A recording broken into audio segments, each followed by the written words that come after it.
Hi, everyone. Hello. Lisa here with Lisa Wong Creating Balance, and with me here is my partner, spousal equivalent, spouse, husband, whatever you want to call him, Russ Scullin. Hi. Thank you for joining us today. Thanks for joining us. We appreciate it.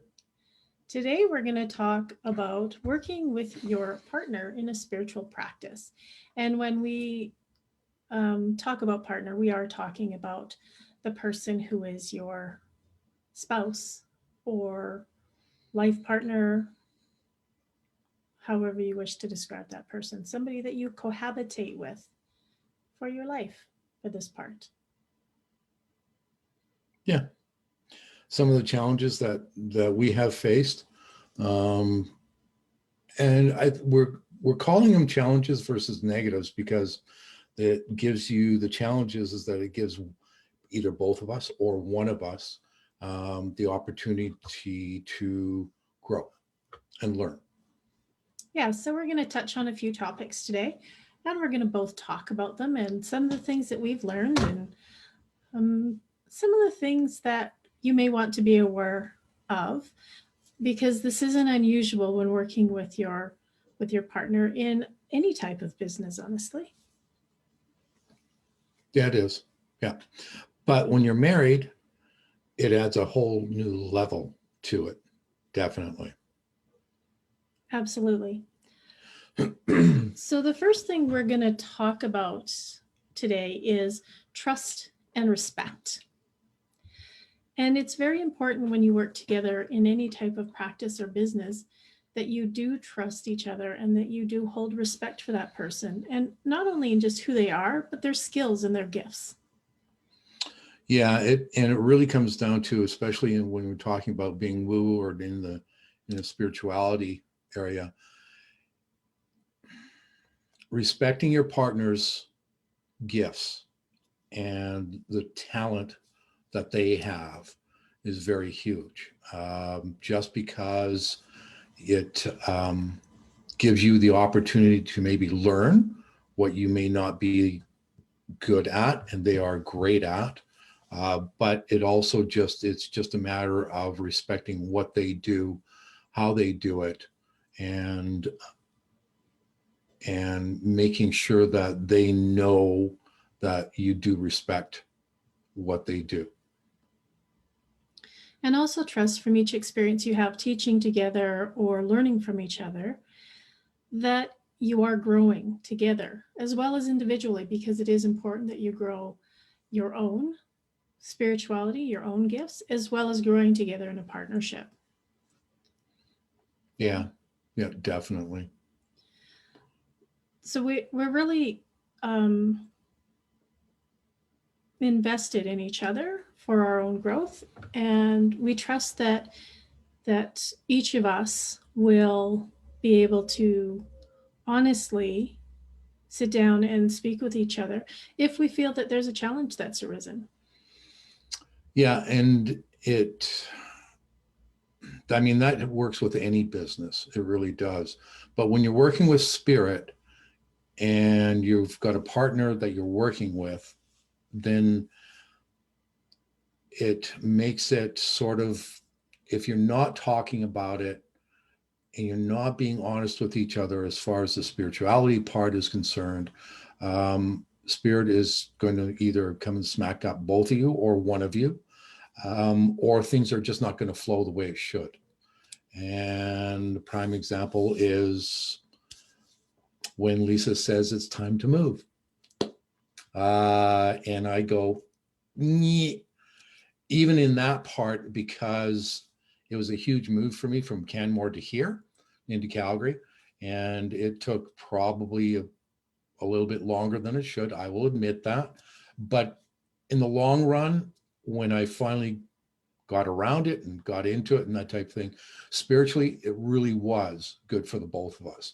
And it's been good for, especially for Lisa's business, it's been really good for her. And I know for myself, it's been a growth opportunity for me too. And on that note, that's going to take us into our next topic, which is the teacher-student relationship. And this is significant in our relationship because I did a lot of my learning prior to Russ doing his, and Russ was able to experience being a student of mine. And sometimes it's not as easy as one would think. No, it's not. When Lisa started teaching Dragon Path with Rona, of course, I took level 1 and level 2 and that type of thing, and started the teacher process, becoming a teacher. But in level 1 and level 2, it was Lisa and Rona teaching it. And when they're teaching, it's really easy to separate the fact, okay, yeah, there's my wife, she's up there teaching. Great, I can learn this. It's really easy. When I started doing actual teaching, and Lisa was the mentor or critiquing the way that the class was taught or the workshop was taught, then it became a point of me learning don't take this personally, because this is not what it's about. This is about what she has learned and what she observed in the way I taught, or what I was not paying attention to, or what I did pay attention to, you know. And for myself, it was this whole thing of, you're my wife, you're telling me what to do, you know, but I have to remember I'm still the student. And that was a growing thing for me. It really was. But having said that, she is a great teacher. Thank you. Yeah. You're welcome. So to expand on that just a wee bit, some of the things that Russ was experiencing in his first class that he taught with Dragon Path, I had already experienced, and I was fortunate enough that Rona was my mentor, and she helped guide me through that as well, in teaching me how to hold energy in the room and the way to recognize energetic tweaks and twigs when you can tell what people are emotionally feeling or energetically putting out there. And sometimes that's all it takes, is going ahead and teaching the class and then having somebody observe and explain some of the nuances of what teaching in spirituality really looks like when you break it down to its bare minimum. Yeah, because when you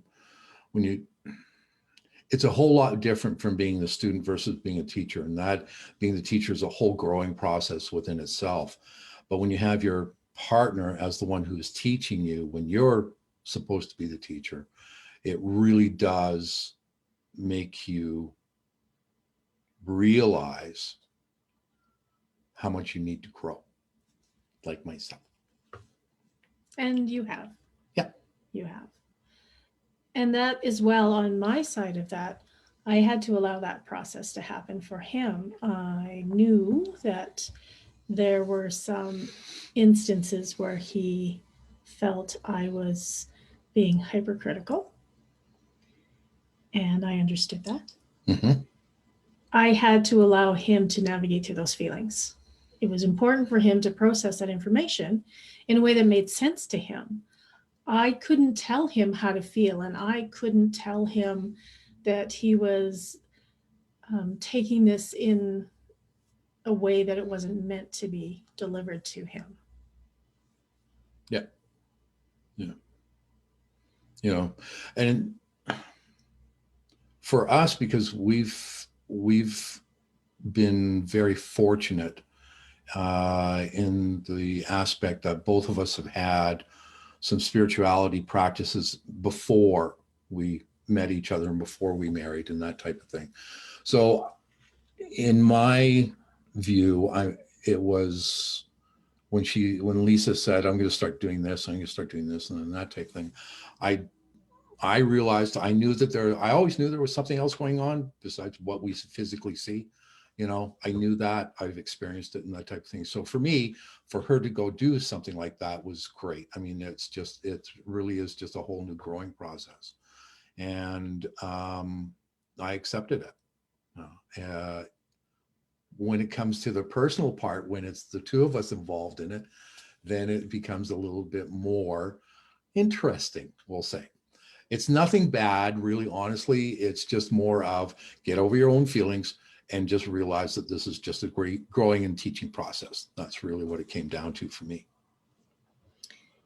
And now we're going to segue from that into strengths. And it's so much about honoring each other's strengths and also honoring the aspects where we each need to grow. And as a teacher, you are or will be, continue to be the perpetual student.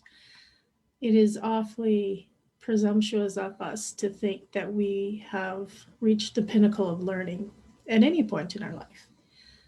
And when we honor each other's strengths and allow each other to express ourselves with our strengths, yet still be open to the growth on the areas that we may have challenges in, it makes it so much easier for us to work together because we can help each other grow from that.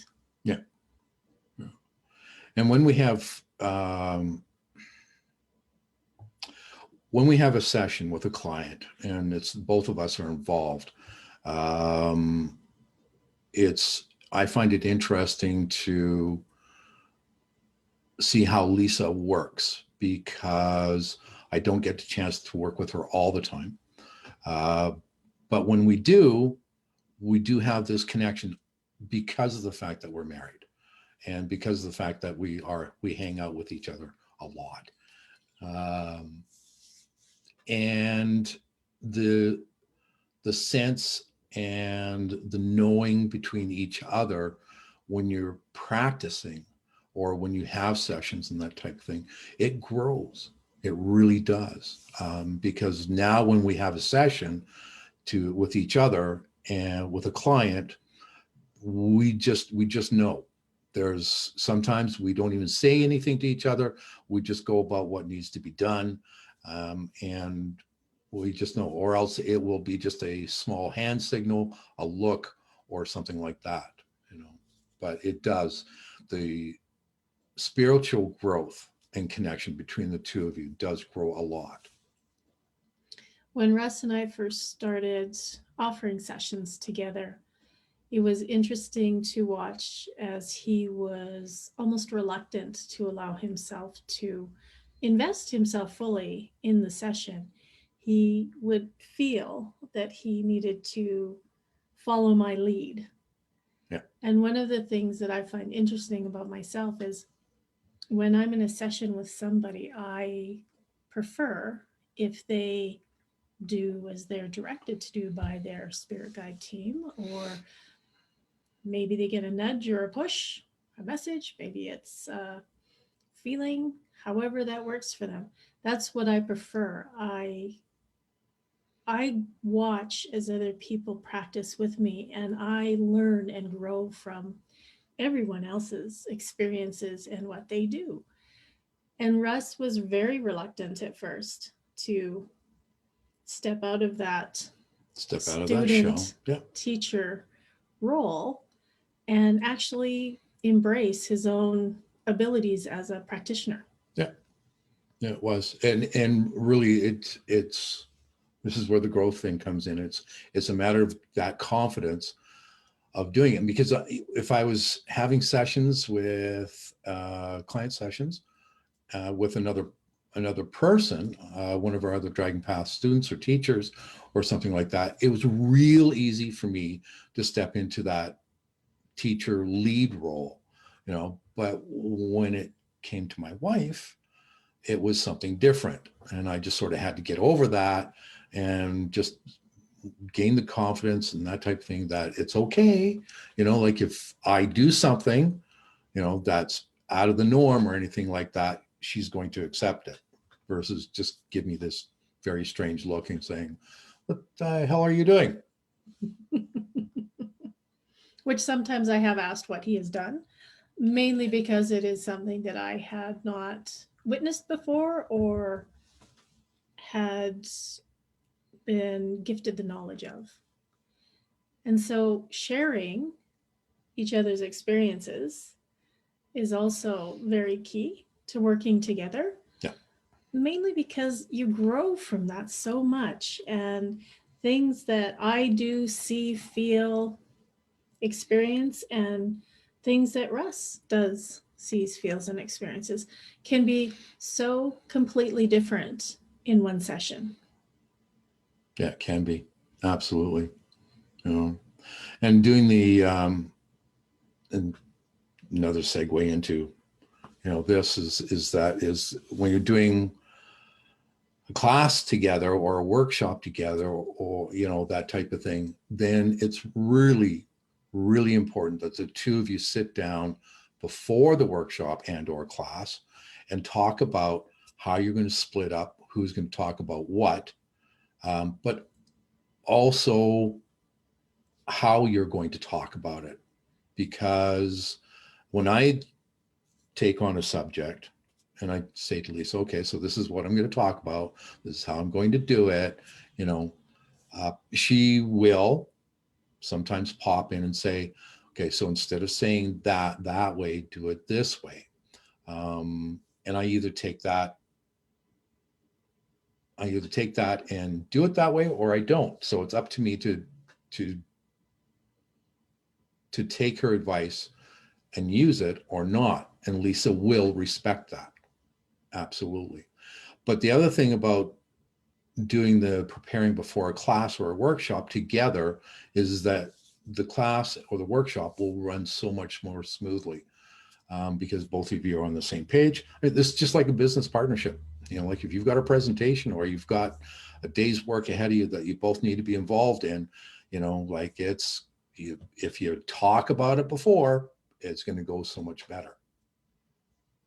It also helps you primarily if you each know a few of the participants, and it helps you know your audience, so you know who you're presenting to. And that is important, primarily if you have a class of people that are all completely new to energy work at all. And it's good to have that in mind ahead of time because it changes a bit on how you present some of your information. It's important that you're clear and you make time for more questions. And that's part of the prep work. And you do that together. Absolutely, 100%. Yeah. Go ahead.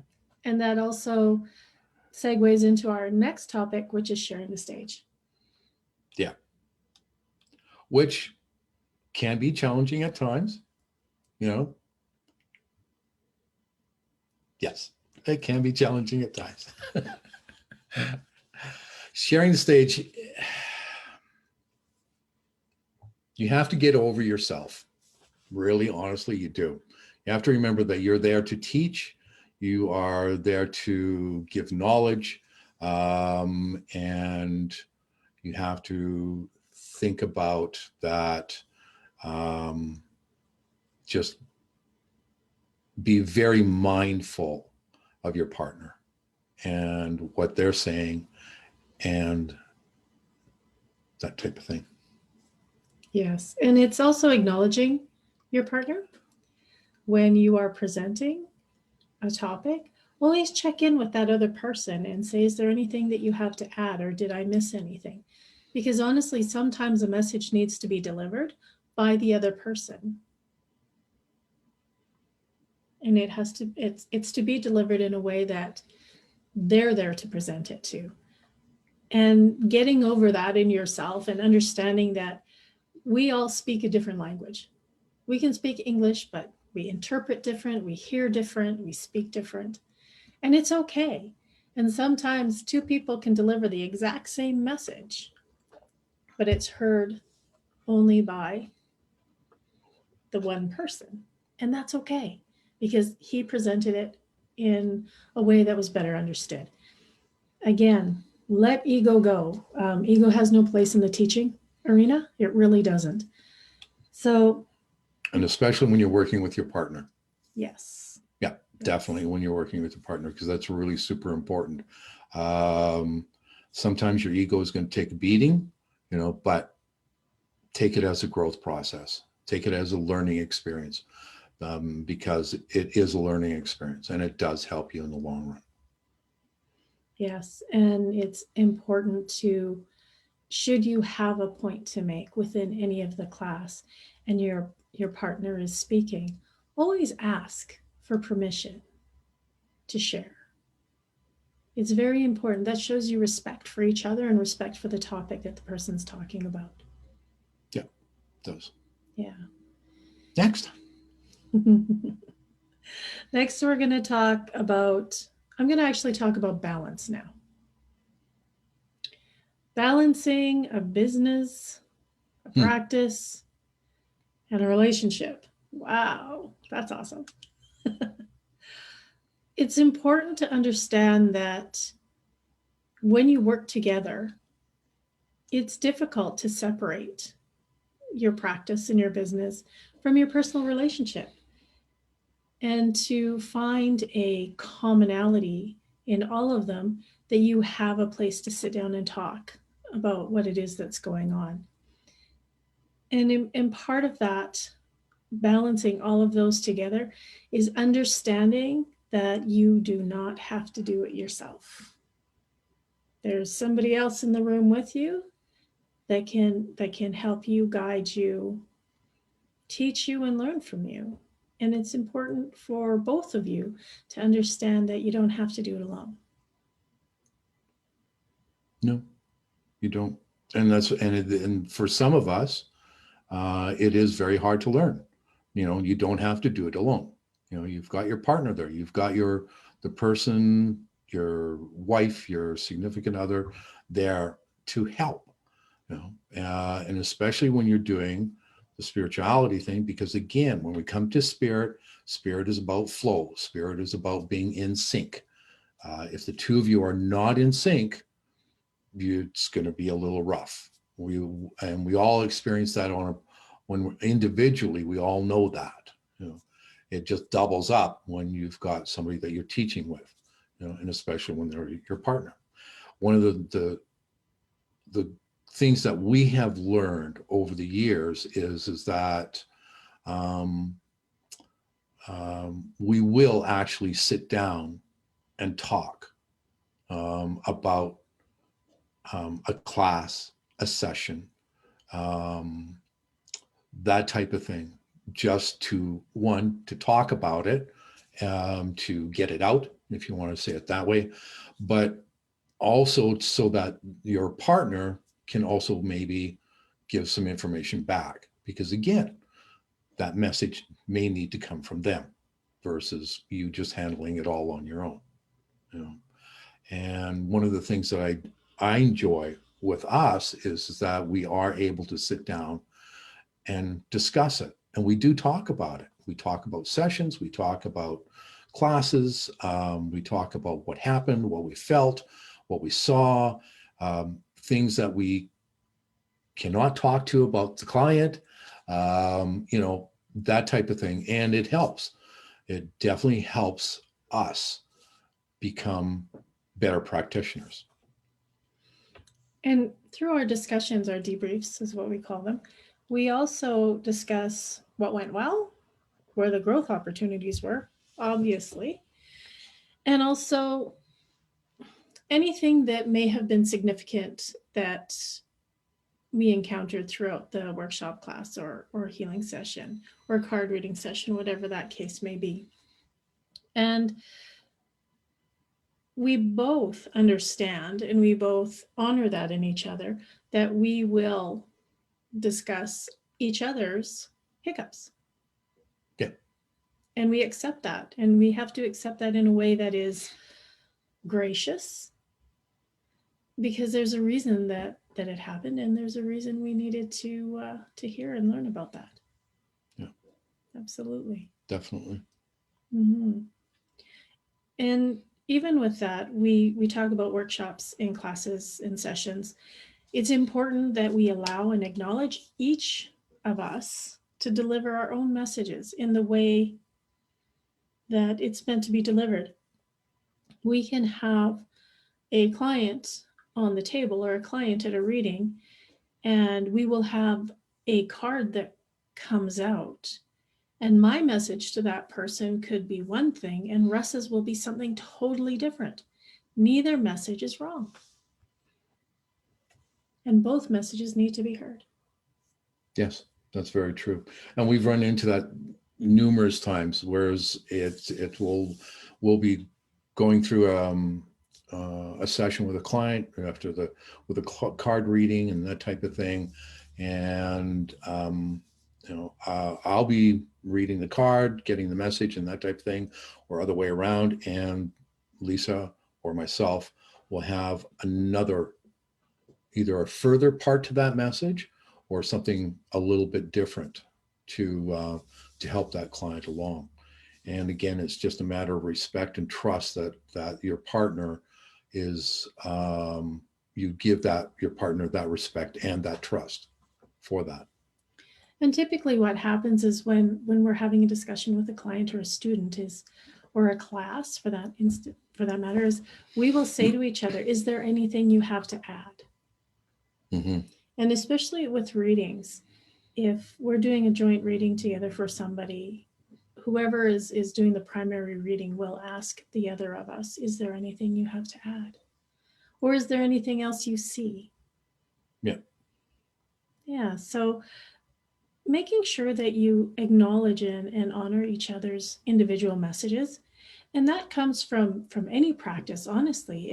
If somebody comes to you with a message they received from another practitioner, and you look at the message and you see something different, that does not minimize what that first practitioner has seen or said. All it means is that you have another message to add. So we ensure that clients, students, and individuals know and understand that what they heard the first time around is still valid. And here's something a little extra. So, yeah, it's important that you don't minimize each other's gifts and knowledge, and you also don't minimize other practitioners and teachers, their gifts, knowledge, and messages. Yeah, very true. Yeah, it's important that you do that. And it's honor among everybody. So being kind to each other is very important. And kindness, I know we throw that word around a lot, be kind to each other. But this is genuine. Be kind to each other. We're all going through something. And remember, sometimes when you're even navigating through life as life partners, one of you is going to have a bad day one day and the other one's going to have a good day. And trust me, the day that you're having a bad day, you may want to throttle your partner that's having the good day. And if you're the partner having the good day, it's honoring that your partner is in that space, and maybe don't do the dance of joy in the kitchen all the time. In front of them. Of course, unless you want knives or forks thrown at you. So it's really about being kind and acknowledging what each other's going through too. Because remember, when you teach a class together, you may both have something else happening in the background. And this is where you work together so well. And this is how you can work together in a space that you can really honor where each other's coming from. And on your debrief, you can even mention to each other, hey, were you having a bad moment there during the XYZ meditation?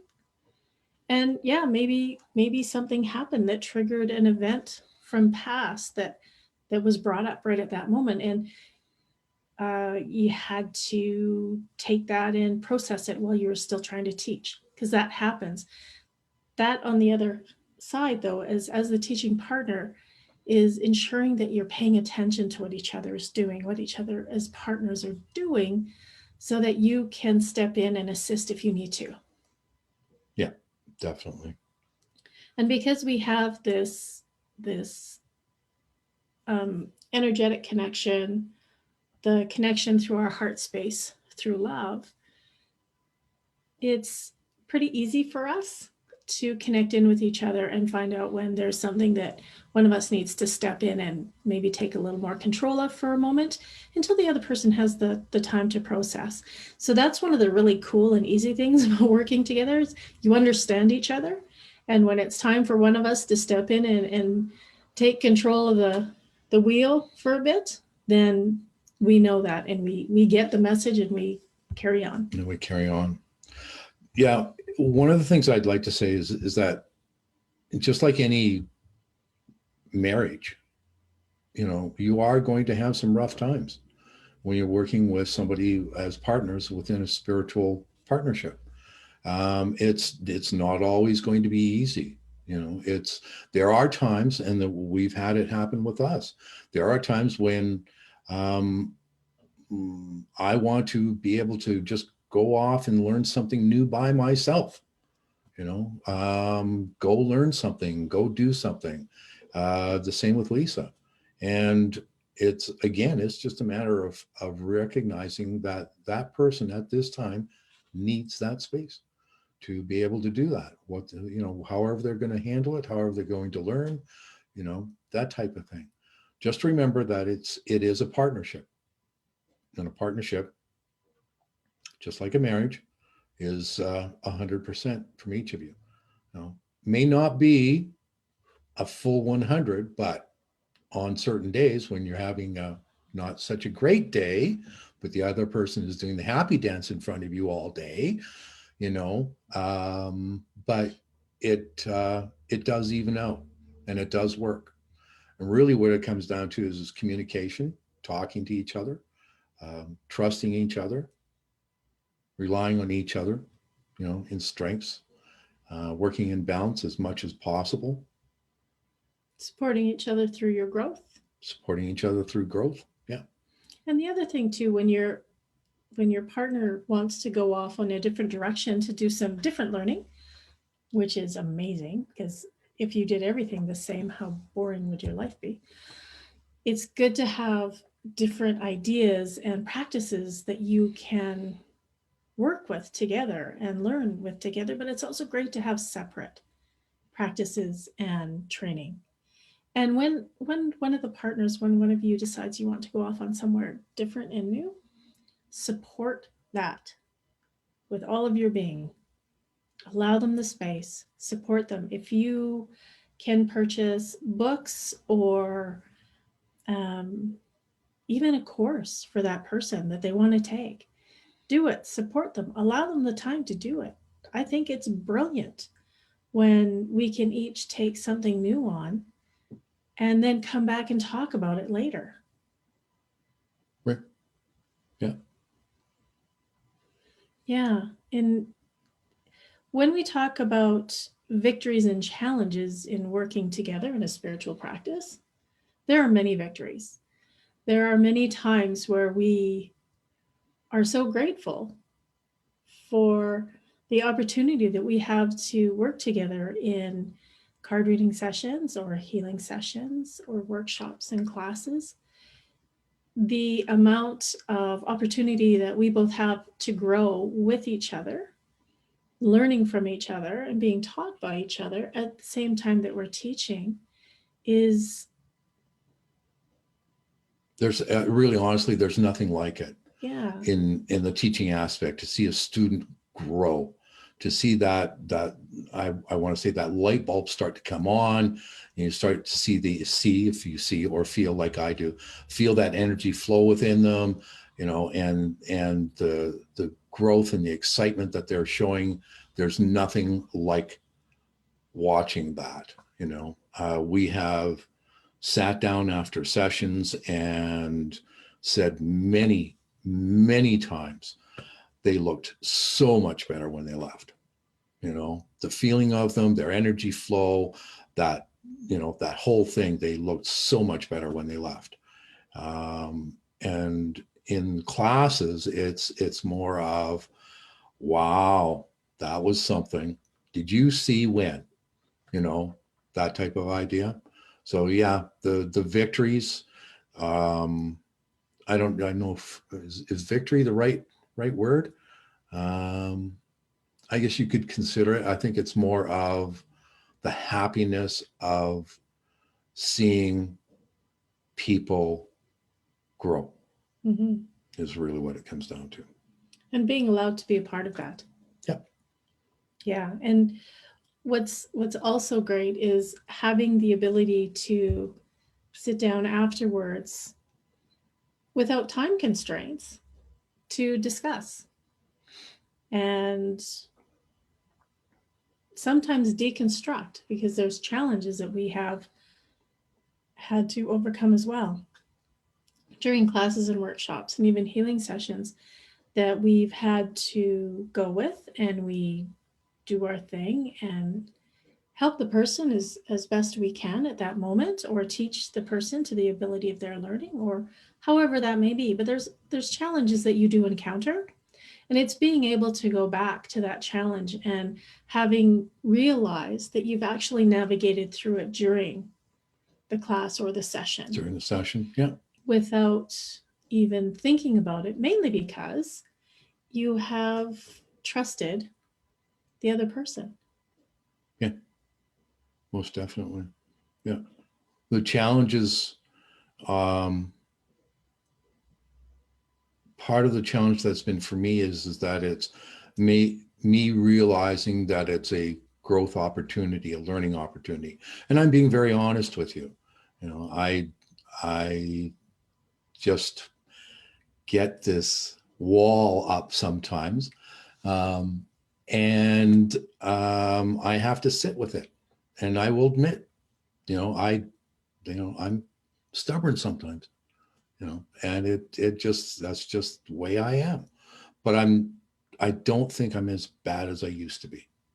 See there, see, no, bonus for me. One of the most wonderful growth moments that I've been able to witness with Russ is when he realized that it wasn't personal. Mm-hmm. And he was able to separate that from his way of thinking and his way of understanding, is that I wasn't being the critical wife. I was trying to show him, guide him on his growth. Yeah.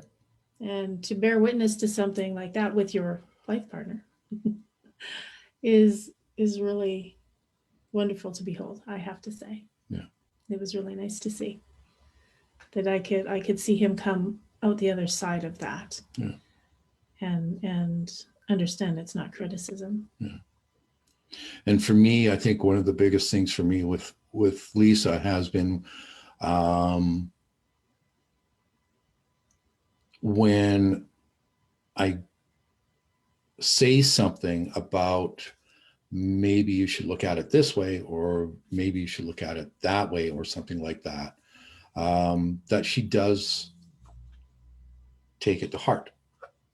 You know, sometimes she says, no, you're crazy, you can't do that because, but at least she explains why. You know, but it's more of, she does really take the advice, and sometimes she'll run away with it, sometimes she'll run away from it. So, but that's just the way it is. So, and that's the other thing, working in partnership with your partner, is listening to what they have to say, because sometimes what they say makes sense. yeah, because sometimes you're so involved in what you were just doing, or what you have done, or what you want to do, and we get like this. You know, you're not seeing the whole picture. Your view is narrower, and you need somebody to come along and say, "What about this?" You know, that's what you need. Yeah, and so it's always good to stay open. Be open to ideas, be open to different understandings. And if your partner says something in your practice and you have no idea what they're talking about, ask. Ask Yeah. what it is. Help me understand this. What are you talking about? Because sometimes there's a piece that you were not expected to actually experience. The other person was. And when they get to share that experience with you, it's amazing. It's absolutely incredible. Allow that to happen. Yeah. Yeah. Definitely. Allow that to happen. Allow that to happen. So I think we're going to wrap it up now. We've been about 40 minutes. Yeah. Yeah. One real quick thing here. I just want to say this. For those of you who are watching that you're looking for a partner that's going to work with you in your spirituality and being a woo-woo, okay? Because for the last 15 minutes, this has been coming into my head. So somebody needs to hear this, okay? Tell them right out what you do when you first meet this person. If you want them to be in your life, you have to tell them what you do, because you may be surprised. It could be a growth opportunity for them. It could be a really big surprise to you, and they come back and say, oh, good, because I didn't know what you would have thought if I told you your mother was standing beside you. So, just really honestly, that person is there. You have to make the space for them. But, tell them what you do, because they will accept it. That's all I have to say. So owning who you are, honoring who you are, respecting yourself, loving yourself. All of that is important. If you want to have a relationship, a working relationship, a loving relationship, and a partnership with your life partner as you navigate through this life, be honest. Yeah, be honest. They may not work with you, but at least they're aware of what you do and what you're doing. It's for us, like I said before, hasn't been easy. But I will tell you that it has been the best, really, working with somebody who has the gifts and talents that Lisa has. Because she is very talented, she is very gifted. And I have learned a lot from her. So it is so important to communicate, be thankful for each other, and respect each other when you're working with your partner in a spiritual relationship. Thank you. Isn't he sweet? Thank you, everybody, for joining us. It's been great. Are we doing this every week? We're going to start doing this Wednesday afternoons, where Russ and I will sit down and we'll pick a topic and chat about it. And we hope you can join us every Wednesday at 3 p.m. Mountain Standard Time. And I think that's it for us. So thanks again for joining us and allowing us to be this part of your life for this moment in time. And on that note, all I have to say is stay curious. Bye.